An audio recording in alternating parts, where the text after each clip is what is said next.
गरुड़ पुराण को मृत्यु के बाद क्यों सुनते और सुनाते हैं, जानिए 10 खास बातें।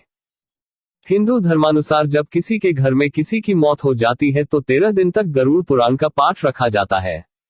शास्त्रों अनुसार कोई आत्मा तत्काल ही दूसरा जन्म धारण कर लेती है। किसी को 3 दिन लगते हैं, किसी को 10 से 13 दिन लगते हैं और किसी को 1.25 माह लगते हैं। लेकिन जिसकी स्मृति पक्की, मोह गहरा या अकाल मृत्यु मरा है तो उसे दूसरा जन्म लेने के लिए कम से कम 1 वर्ष लगता है। तीसरे वर्ष गया में उसका अंतिम तर्पण किया जाता है। फिर भी कई ऐसी आत्माएं होती हैं जिन्हें मार्ग नजर नहीं आता है और वे भटकती रहती है।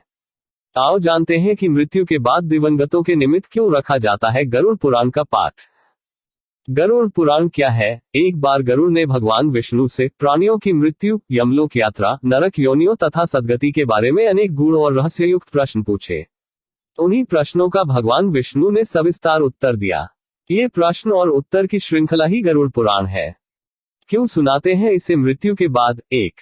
गरुड़ पुराण में मृत्यु के पहले और बाद की स्थिति के बारे में बताया गया है, इसलिए यह पुराण मृतक को सुनाया जाता है। 2. 13 दिनों तक मृतक अपनों के बीच ही रहता है। इस दौरान गरुड़ पुराण का पाठ रखने से वह स्वर्ग, नरक, गति, सदगति, अधोगति, दुर्गति आदि तरह की गतियों के बारे में जान लेता है।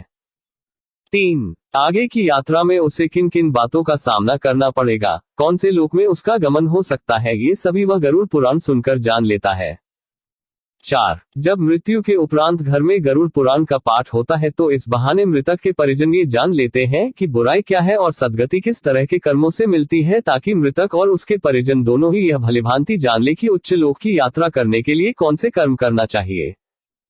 5. गरुड़ पुराण हमें सत्कर्मों के लिए प्रेरित करता है। सत्कर्म और सुमति से ही सदगति और मुक्ति मिलती है। 6. गरुड़ पुराण में व्यक्ति के कर्मों के आधार पर दंड स्वरूप मिलने वाले विभिन्न नरकों के बारे में बताया गया है। गरुड़ पुराण के अनुसार कौन सी चीजें व्यक्ति को सदगति की ओर ले जाती है, इस बात का उत्तर भगवान विष्णु ने दिया है। 7. गरुड़ पुराण में हमारे जीवन को लेकर कई गूढ़ बातें बताई गई है, जिनके बारे में व्यक्ति को जरूर जानना चाहिए। आत्मज्ञान का विवेचन ही गरुड़ पुराण का मुख्य विषय है।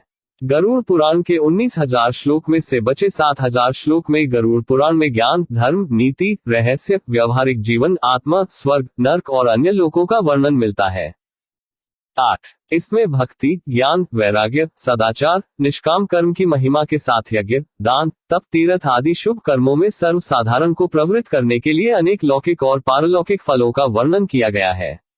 ये सभी बातें मृतक और उसके परिजन जानकर अपने जीवन को सुंदर बना सकते हैं। 9. इसके अतिरिक्त इसमें आयुर्वेद, नीतिसार आदि विषयों के वर्णन के साथ मृत जीव के अंतिम समय में किए जाने वाले कृत्यों का विस्तार से निरूपण किया गया है। 10. कहते हैं कि गरुड़ पुराण का पाठ सुनने से ही मृतक आत्मा को शांति प्राप्त होती है और उसे मुक्ति का मार्ग पता चल जाता है। वह अपने सारे संताप को भूलकर प्रभु मार्ग पर चलकर सदगति प्राप्त कर या तो पितरलोक में चला जाता है या पुनः मनुष्य योनि में जन्म ले लेता है। उसे प्रेत बनकर भटकना नहीं पड़ता है। गरुड़